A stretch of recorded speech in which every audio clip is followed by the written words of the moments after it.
Welcome, everybody, to the NFL Presidential Address for Week 6. This is part 1.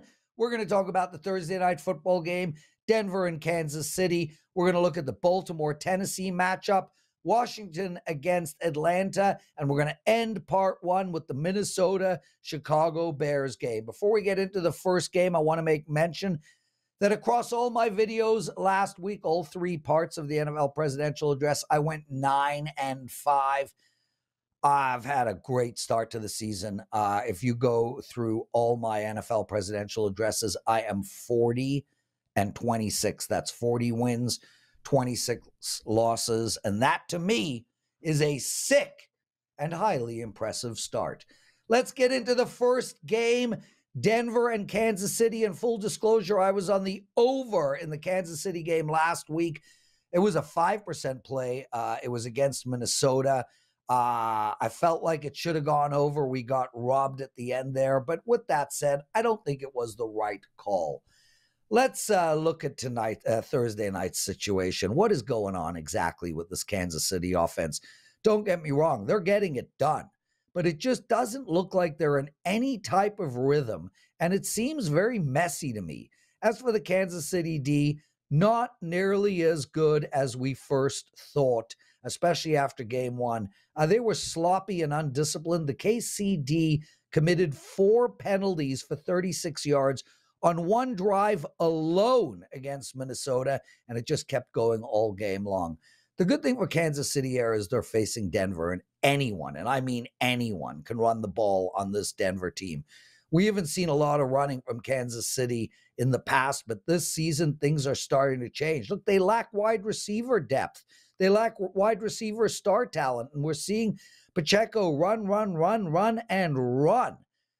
The Broncos, well, they held the Raiders to 61 yards on the ground in their first game, and since then, are you ready for this?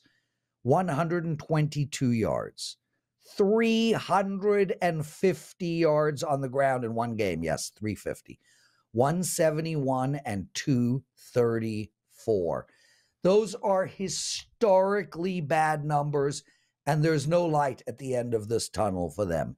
Kansas City is going to use a heavy dose of the run game, and the issue here really is, can the Broncos stop it? And in order for them to stop it, they're going to have to put another guy in the box, and that's going to likely set up some play-action passes. I think the Denver Broncos team are going to have a tough time stopping this KC team moving the ball up and down the field. The only question is, will they hold them to field goals or touchdowns? I must note that Kelsey has practiced today. We're taping on Wednesday. But either way, he's not going to be 100%, and he is without question, outside of Mahomes, the most important person in that offense. I know all Denver games have gone over 4 times in a row, but 2 of them saw totals of 39 and 42, and the other were both at 47.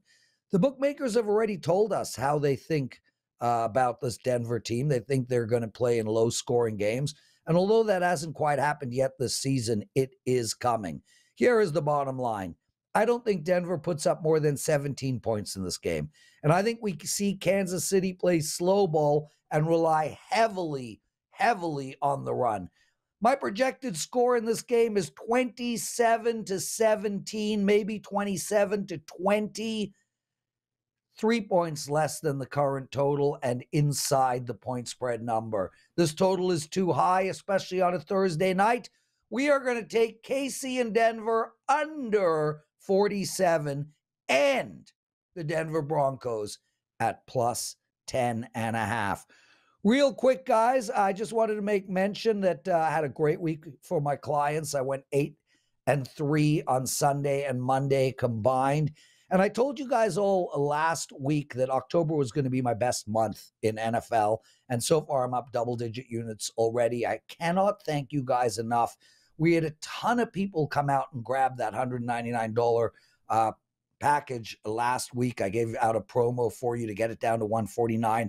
Tons of people took advantage. All of them ended up winning. So thank you for that. And I do have another promo code I'm going to give out now, and then again in each of the following 2 videos. Basketball season is right around the corner, and although this is an NFL show, I got to tell you guys, my NBA and college basketball combined last year was 122 net units of profit. That is an incredible season. My NBA alone was 93 units. 93 units of profit. My college basketball, 30 units of profit. And I do have a promo code for you guys. It is Hoops100. That's Hoops100.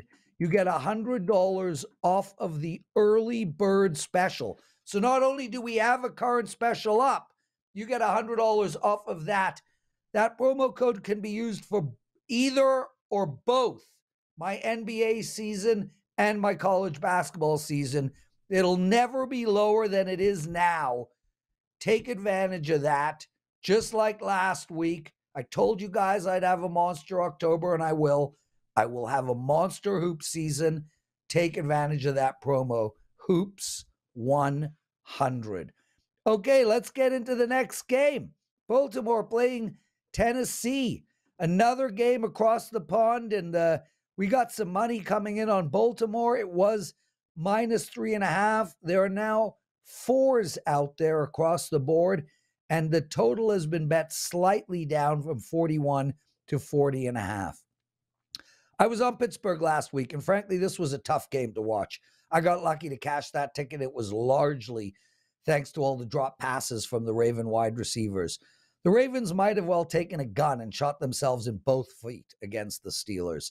They had an interception in the end zone, 5 dropped passes, a fumble, a blocked punt, pretty much ticked off everything on their must-not-do list. What a perfect spot for them to bounce back after a horrible, horrible game. I do want to point out that the Ravens D has played great. In 15 games that Roquan Smith has started, they have allowed a league best 13.8 points per game scored on them. Their D has not allowed a touchdown in 9 straight quarters before the Pickens 41-yard TD pass. So what are we going to do in this game? Well, although I do think Baltimore has a good spot to bounce back, I feel the same for Tennessee. I'm not going to play the side here, guys, but we are going to look to bet the under. I am baffled that this line isn't around 38.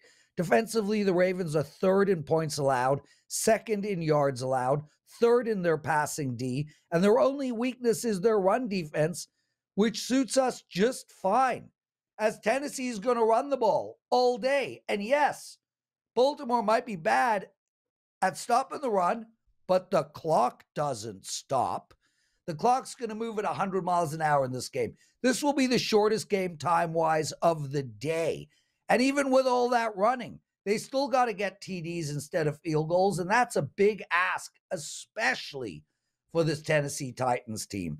The Titans defensively are top 10 in the league, points allowed, top 10 in stopping the run, and their biggest issue is their pass D, which is just fine again, as I don't think Baltimore has some kind of lights-out passing offense.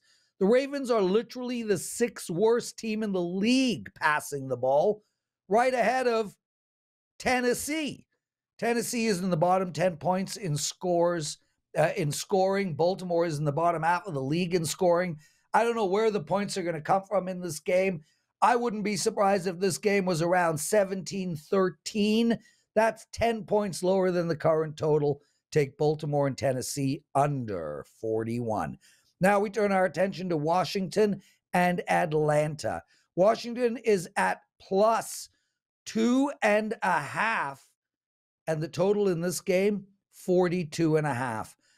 Listen, I've been all over Ritter the last few weeks. I told you I didn't think he was a starting quarterback in this league, and I didn't think he'd have a great career. And frankly, I was blaming the coaches as well for not allowing him to push the ball downfield. Well, Ritter and the coaching staff for Atlanta clearly watched the presidential address last week, as Ritter finally responded and went 28 for 37, which is really good. 329 yards in the air. That's insane for him. The key to his great day was the reemergence of Kyle Pitts and the chemistry that they have. 7 receptions for 87 yards, and it makes total sense. Kyle Pitts is going to be Ritter's safety blanket all year long. I'm impressed with the Falcons defense right now. They have held their last two opponents to 1 touchdown each, which is amazing regardless of who their opposition is. This Washington offense is so inconsistent. They put up 20 in their first game. Then they came back with 35, only to then score 3 and then 31. Last week, they put up 20 points on a very pathetic Bears D. So this week, I expect them to bounce back and play well. I think the Washington offense is much better than the Atlanta offense, and I mean substantially better. And I think their D units are very similar. I cannot bet the Falcons right now. I think they're a bottom team in the league, and I'm not going to get swayed by one good game of offense. It's just, I look at last week as almost an anomaly. I'll make this quick. I get the better offense, the better front seven in Washington on D, and they're a dog in this spot. We're going to take Washington plus 2.5 against Atlanta. Before we get into the last game, reminder, there are 3 presidential addresses every single week. This is part 1. On part 2, we will be talking about the San Fran-Cleveland game, Seattle-Cincinnati, New Orleans and Houston, and Carolina going into Miami. So make sure to check that out. Well, let's talk Minnesota and Chicago. Nothing says an over quite like a Chicago Bears game.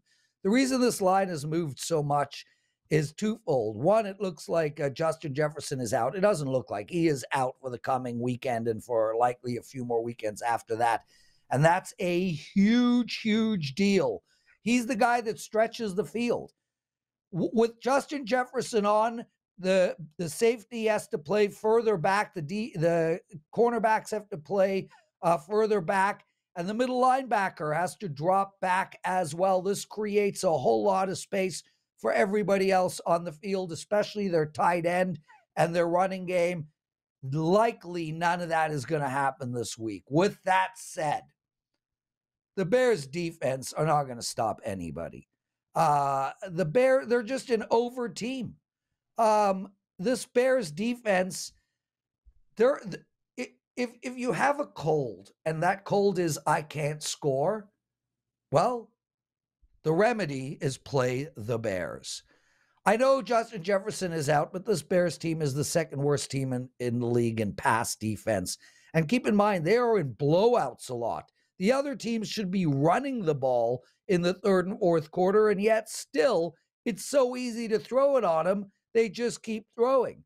They're the third worst team in points allowed, allowing opponents to score 31.4 points a game. Wow. I can go on and on about how bad this Bears D unit is, but I think everybody already knows. The biggest issue here is how many points will Minnie score without Jefferson. Well, Washington put up 20. Denver put up 31. Kansas City put up 41. Tampa Bay, of all teams, put up 27. And Green Bay put up 38, which is probably around what they've put up in every other game combined. And none of those teams have Justin Jefferson. If Tampa Bay could put up 27 and Green Bay 38, there's no reason Minnie can't get us to 27 points. As for the Bears, if their D won't get you the over, then their offense will. That's like almost a song. Fields and the over, Fields and the offense have 2 good games in a row, and they have finally opened up this offense. I see no reason for this trend to stop, and I think we get 24 points out of them easy. I think we see a 27-24 type game, and I look to bet the over. Now, full disclosure, there's going to be real crappy weather all over the Northeast, including in Chicago. It's going to be very, very windy. I would wait to the last minute to bet this over. And if the winds are absolutely insane, I would suggest laying off. That's it for the NFL Presidential Address Part 1. Make sure to use that promo code HOOPS100. I had such an incredible Hoops season last year, and I will do it again. Take advantage of that. It will never be cheaper. Thanks for watching, everyone, and we'll see you all on Part 2.